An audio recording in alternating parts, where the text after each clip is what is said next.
On the night of August 12, 2025, a quiet bus stop in Wakefield became the scene of a fatal drive-by shooting. The man who died, Dale Brett Stogden, wasn't involved in a feud. He wasn't armed. And according to investigators, he was never the intended target.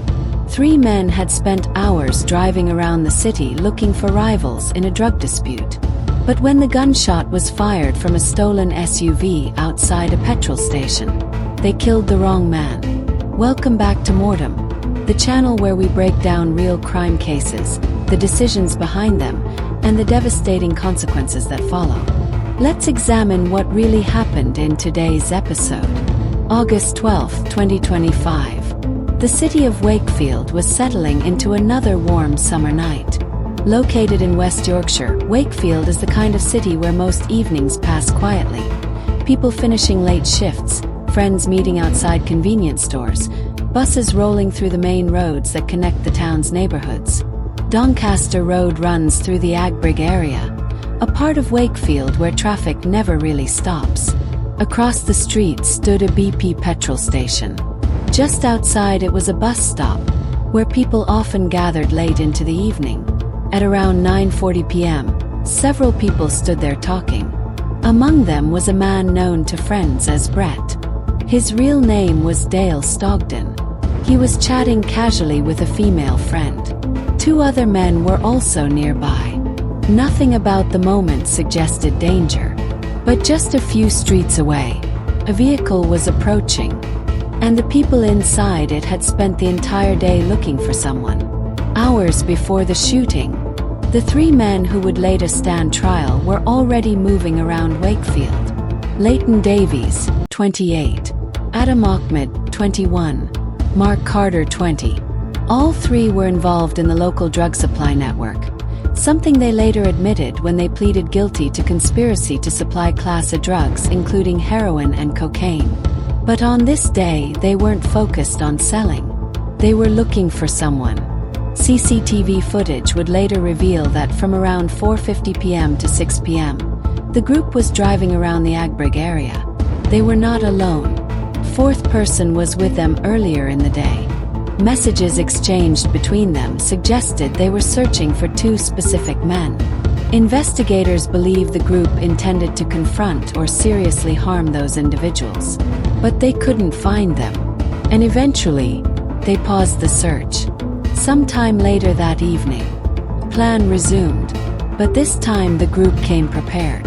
CCTV captured a crucial moment. At 9:23 p.m., footage showed Ahmed hiding a machete before getting into a vehicle. That vehicle was a Toyota RAV4, but it wasn't theirs. The SUV had been stolen during a burglary in Castleford, and to avoid detection, had cloned license plates. Inside the vehicle, Ahmed driving, Carter front passenger seat, Davies rear seat behind Carter. Somewhere in the car was also a converted blank-firing pistol. Blank-firing pistols are normally used for film props or starting races, but criminals sometimes modify them. With the right changes, they can fire real projectiles. Investigators believe the weapon used that night fired a metal sphere, but deadly. The men returned to Agbrigg around 9:23 p.m. They were still searching. CCTV cameras across Wakefield captured the RAV4 moving through streets, roundabouts, side roads, parking areas. They were scanning for the men they believed had wronged them. Then, around 9:40 p.m., they drove along Doncaster Road. That's when they saw a small group of people standing outside the petrol station. The men inside the SUV believed they had finally found their targets, but they hadn't. Ahmed drove past the group, but something made him turn around. Perhaps one of the men looked familiar. Perhaps someone in the car thought they recognized them. Whatever the reason, Ahmed performed a U-turn. The RAV4 rolled slowly back toward the bus stop. Inside the vehicle, tension filled the air. Davies sat behind Carter. His window was open, and in his hand was the modified firearm. Ahmed slowed the vehicle, just enough, Davies leaned out. The sound was loud, sharp, unexpected. One single shot. Davies fired from the open window. The projectile struck Brett Stogden. Chaos erupted instantly.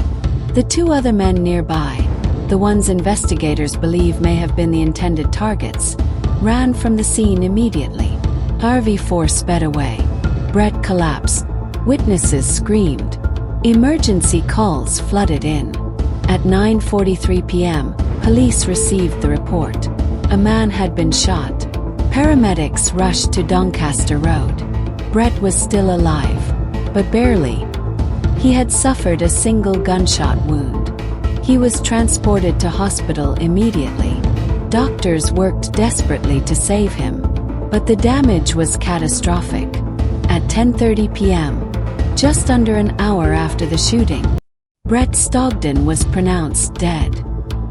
His family would soon receive the call that every family fears. West Yorkshire police launched a major homicide investigation. Detectives quickly focused on several key pieces of evidence: witness statements, CCTV footage, vehicle tracking. It soon became clear the suspects had used a vehicle, but investigators needed to find it. That clue arrived quickly. The next day, police located the Toyota RAV4. It had been abandoned on Dunbar Street in Wakefield. The vehicle still held evidence that would prove crucial. Investigators traced what happened after the shooting. Local taxi companies were contacted. A driver came forward. He had picked up 3 men shortly after the shooting. The pickup location, near where the RAV4 had been abandoned. The taxi journey included several stops before finally ending at Davies' home address. The suspects believed they had escaped unnoticed, but CCTV and taxi records were already closing in. Just 3 days later, on August 15, 2025, police arrested Leyton Davies, Ahmed, Marc Carter. All 3 were charged on August 18th. They were remanded in custody, and the long legal process began. The case went to trial at Leeds Crown Court. Over 2 weeks, jurors heard detailed evidence including CCTV footage, witness testimony, phone messages, taxi records. The prosecution argued the men had spent the day searching for rivals. They had armed themselves with both a machete and a firearm. Their intent was clear: violence. But the people they fired at were not who they thought.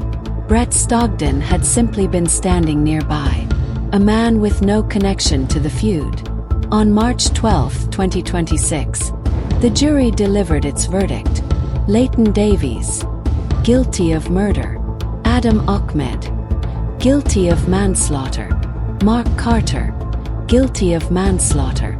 All 3 had already pleaded guilty to conspiracy to supply Class A drugs. Sentencing would be scheduled later. But one fact remained undeniable: a man had died because of their actions, even though he was not the intended target. Detective Chief Inspector James Entwistle from the Homicide and Major Inquiry Team made it clear: even if Brett was not the target, that does not reduce the crime. The group had spent the day searching for people to harm. They carried a machete and a converted firearm, and they were willing to use them. Their reckless violence cost an innocent man his life. The case also highlighted the growing danger of converted blank-firing weapons. Weapons originally designed for harmless blanks, now capable of killing. MORTEM breakdown. Motive: retaliation connected to drug-related disputes and a search for rival individuals in the area. 8 out of 10. Operations: coordinated search using a stolen vehicle with cloned plates, armed with both a firearm and machete. 9 out of 10. Reach: limited to local criminal networks within Wakefield but capable of lethal violence in public spaces. 6 out of 10. Terror impact: public drive-by shooting outside a petrol station created widespread fear in the community. 7 out of 10. Execution style: Quick drive-by attack using modified weaponry from a moving vehicle. 8 out of 10. Mindset. Reckless willingness to use violence without regard for innocent bystanders. 9 out of 10. Thank you for watching this episode of MORTEM.